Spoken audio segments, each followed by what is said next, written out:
সময় গেলে সাধন হবে না।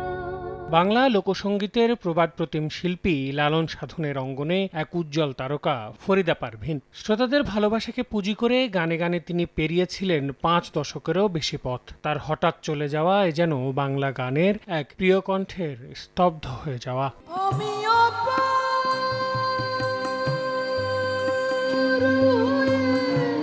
সপ্তাহখানেক আগে হঠাৎ অসুস্থ হয়ে পড়লে দ্রুত হাসপাতালে নেওয়া হয় তাকে। প্রয়োজনীয় সব পরীক্ষা নিরীক্ষা শেষে আইসিইউতে স্থানান্তর করেন চিকিৎসকরা। তবে সকল চেষ্টাকে ব্যর্থ করে পরপারে পাড়ি জমালেন এই গুণী শিল্পী। পরিবার জানায়, রোববার সকালে শহীদ মিনারে শ্রদ্ধা নিবেদনের পর ঢাকা বিশ্ববিদ্যালয় কেন্দ্রীয় জামে মসজিদে হবে প্রথম জানাজা। পরে বাবা মায়ের কবরে শায়িত হবার ইচ্ছা পূরণে নিয়ে যাওয়া হবে কুষ্টিয়ায়। আমার শেষ ইচ্ছা বলতে শুধু আম্মা, যেহেতু ওই সময় তার শরীর অনেকটাই খারাপ ছিল, উনি নানা নানির কবরে শায়িত হবেন এই ইচ্ছাটাই বারবার বলেছেন। 10:30 থেকে 11:30 পর্যন্ত শহীদ মিনার, 12টার সময় ঢাকা বিশ্ববিদ্যালয় জামে মসজিদে ওনার নামাজে জানাজা অনুষ্ঠিত হবে। পরে আমরা কুষ্টিয়াতে রওনা হব। আশা করছি মাগরিবের আগেই আমরা কুষ্টিয়াতে পৌঁছাবো এবং ওই সময় ওনার একটা জানাজা হবে। প্রত্যেকটা প্রাপ্য যেগুলো রাষ্ট্রের কাছে, জাতির কাছে, সমাজের কাছে, সেটা দিলে আমি খুব খুশি হই।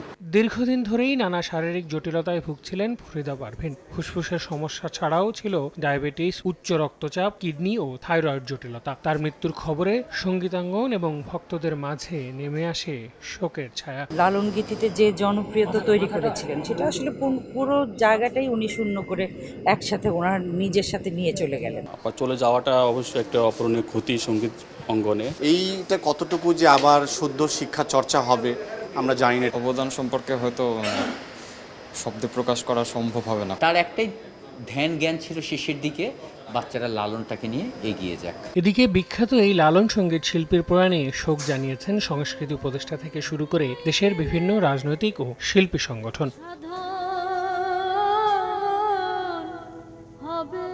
আল আমিন তুষার, সময় সংবাদ, ঢাকা।